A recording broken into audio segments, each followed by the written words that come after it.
Sheriff, our border is in chaos. An off-duty border agent murdered this week. Illegals deported 2, 3, 4 times end up back in the country. How do you do your job? Yes, Judge. And first, our heart breaks for Agent Vega and his family. It's not just 2, 3, 5 times. Here in my county, Pinal County, Arizona, try 12, 15 times. And these illegals are readily admitting it as our deputies are arresting them for state crimes. And nobody should be scratching their head wondering why they're returning a 16th time, because it appears that there is no law when it comes to immigration. The president has undermined the law. All right. Paul, you and I in law enforcement, many years. All right. When you identify someone as coming in, is there a detainer on that person? Does ICE come in and take them? There is.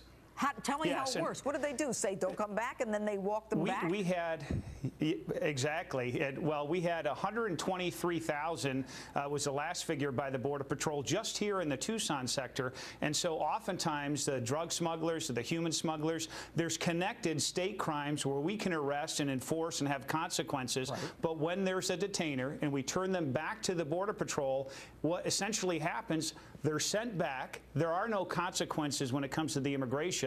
And that's where it really has become a revolving door for them. Sheriff, you say they're sent back. Let's assume they're from Mexico. They're sent back to Mexico. Okay? And then what? And then they're ready to try again the next day. And essentially, if not only the 123,000, and I'd like to connect it to the very important issue of ISIS, if 123,000 illegals that are apprehended here, and God knows how many that haven't been apprehended, does it stand to reason that others with military training and millions of dollars in resources, what is the likelihood of them sneaking in the border right here in the Southwest, creating a very dangerous national security threat to our nation? Well, you know, you have to wonder, as I sit here listening to you, Sheriff, I mean, how do you get through the day? I mean, you have to feel that you're almost just on one of those things that those guinea pigs run around on. You know, that you just keep doing the same thing. What?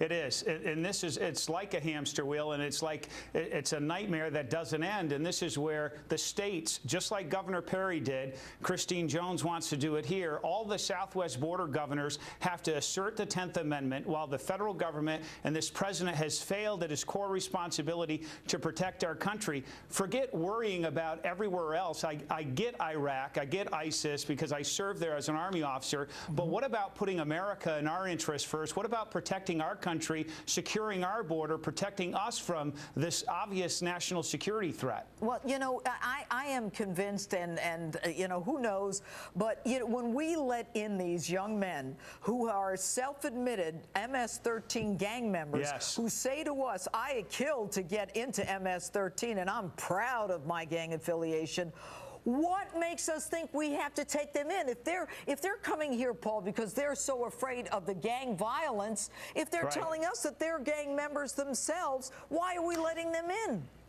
You're so right, Judge, and I tell you that 2008 law has to be corrected immediately. We should take these 60,000 unaccompanied juveniles and send them back to their country of origin, reunite them with their families, because if we don't do this, it's going to happen again. There's going to be another 90,000. And anybody who thinks that these kids are going anywhere, the intent of this president, think again. So we've got to act. Congress, this Republican Congress, the House, has been doing a good job fighting and stopping bad legislation. So I, as one, is cheering them on to stop this president from circumventing the Congress. We have to stand up and stop the power grab.